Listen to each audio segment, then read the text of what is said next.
বকুৰ নদিয়াপাৰাত মৃতদেহ উদ্ধাৰ। বকু নদীৰ ৰাজপাৰা নদিয়াপাৰাৰ নদীৰ পানীত উপঙি থকা অৱস্থাত উদ্ধাৰ হয় এটা মৃতদেহ। মৃতদেহটো উদ্ধাৰ হোৱা ব্যক্তিজন বকু গহলকণাৰ সিংপাৰাৰ পাল চাংমা বুলি জানিব পৰা গৈছে। জানিব পৰা মতে 19 মে সোমবাৰে সন্ধিয়া বজাৰৰ পৰা ঘৰ অভিমুখে গৈ থকা অৱস্থাত ঘৰ গৈ নোপোৱাত পৰিয়ালৰ আৰু ওচৰ চুবুৰীয়ে বিচাৰ খোচাৰ কৰে যদিও বিচাৰি নোপোৱাত সন্দেহ কৰে যে কোনো মানুহ নথকা অৱস্থাত দলঙৰ পৰা পিছলি নৈৰ দ ঠাইত পৰি যোৱা বুলি। লোকজনৰ সন্ধানত SDRF বাহিনীৰ অভিযান চলাইছিল যদিও সন্ধান উলিয়াব পৰা নাছিল। নদীৰ প্ৰবল সোঁতে উটুৱাই নিয়াত আজি বকু নদীৰ ৰাজাপাৰাৰ নদিয়াপাৰাৰ নদী পানীত উপঙি থকা অৱস্থাত উদ্ধাৰ হয় পাল চাংমা নামৰ ব্যক্তিজনৰ মৃতদেহটো। ঘটনাস্থলীত বকু আৰক্ষী উপস্থিত হৈ মৃতদেহটো আৰক্ষী থানালৈ লৈ অনা হয়। বকুৰ পৰা কওকচোন, এই 4 দিন বা 3 দিন ধৰি মানুহজন নিৰুদ্দেশ হৈ আছিলে, কেনেকুৱা ধৰণৰ আজি কি ক'লে? হয়, যিজন ব্যক্তি বৰ্তমান ইয়াতে মানে পোৱা গ'ল, মৃতদেহটো পোৱা গ'ল, সেই মানুহজন আচলতে গোৱালপাৰা নিবাসী, সিংপাৰা নিবাসী হয়।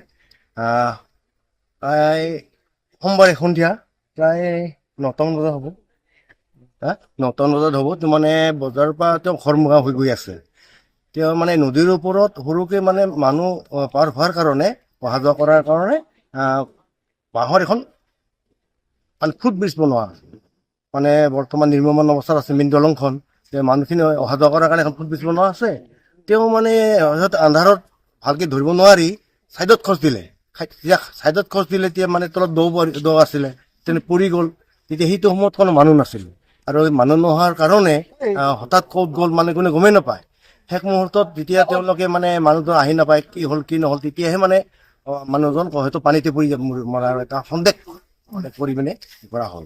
আৰু ইতিমধ্যে সেই মানুহজনক যোৱাকালিও মানে আহি পিনে বহুত অভিযান চলালে, কিন্তু নাপালে। পানীৰ ওপৰত আছিল কাৰণে হয়তো মৃতদেহটো পানীৰ তলত সোমাই আছিলে। আৰু সেই বস্তুটো আজি নদিয়াপাৰা দলঙৰ মানে বজাৰৰ কাষত যিখন দলং আছে, কাঠৰ দলঙৰ তলত মানে মৃতদেহটো মানে প্ৰত্যক্ষ কৰা হয়। আজি মানে পানীৰ ওপৰৰ পৰা মানে উপঙি দেখা যায়।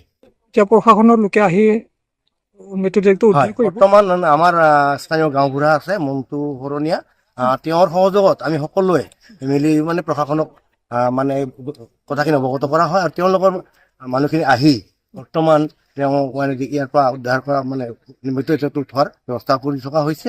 আৰু লগতে স্থানীয় ৰাইজেও ইয়াত আহি সহায় সহযোগ কৰিছে। মানে তেওঁলোকৰ নিজৰ মানুহখিনিও ইয়াত আহি সহায় সহযোগ কৰা দেখা গৈছে।